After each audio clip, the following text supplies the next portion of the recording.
everyone, I hope you're having an amazing week so far. I hope you're crushing NaNoWriMo if you're participating this year. Today's video is going to be a little bit different. I want to talk about how to stay motivated with your writing goals. And while I'm going to get into some tips, I really want this to be a resource for other writers.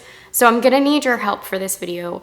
If you could please leave a comment down below and let me know what your advice is. What do you do to stay motivated with your writing goals?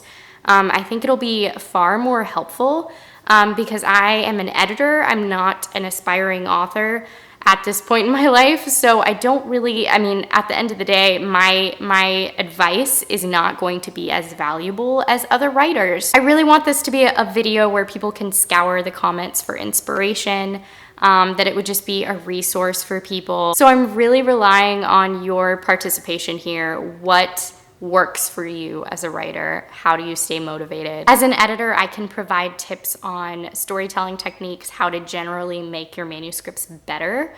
But I can't speak to the writer process as much as other writers can. Ultimately, you know your actual writing process, but you won't know what works until you try it. So let's just share all of the pearls of wisdom down below. And yeah, I will leave some timestamps for my tips in the description box below.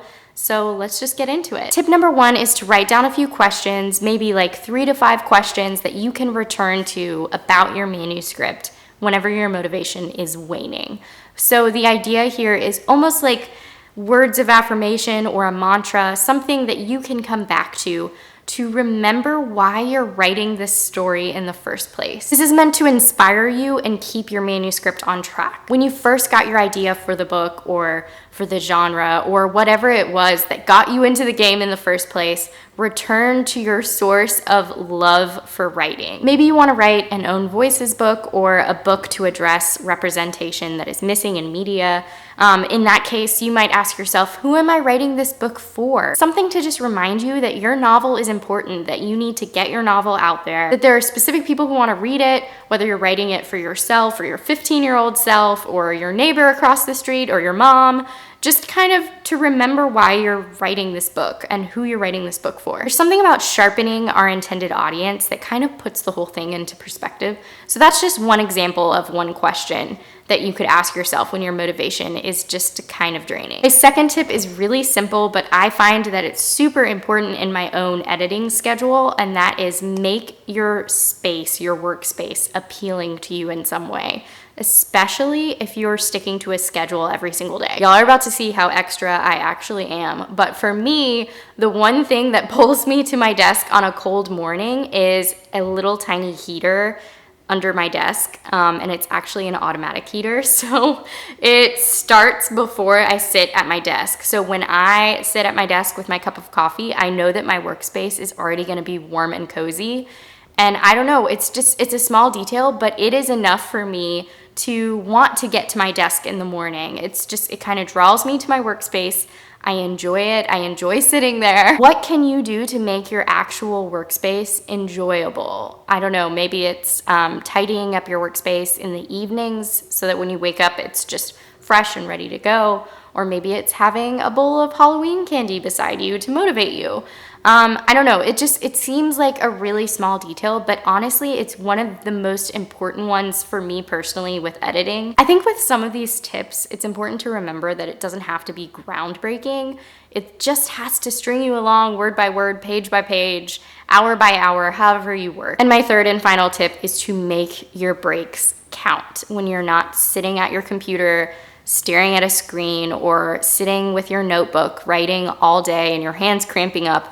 What are you actually doing when you stop doing that? Are you binge watching Netflix? Are you watching a bunch of YouTube videos? And yes, the irony is not lost on me that you're watching this YouTube video right now, probably on your work break. Moving on. Are you actually taking a break? Are you tending to your mental health? Are you giving your eyes a rest? Are you taking a shower and eating breakfast? Walking your dog to clear your head could be the most amazing thing for your writing. It really could be. The intense thing about NaNoWriMo is that whatever you're doing is either beneficial to your writing or refueling your writing or becoming an obstacle to your writing. It's really important when you have a writing project to invite opportunities for rest and creativity. So what are you doing to encourage creativity?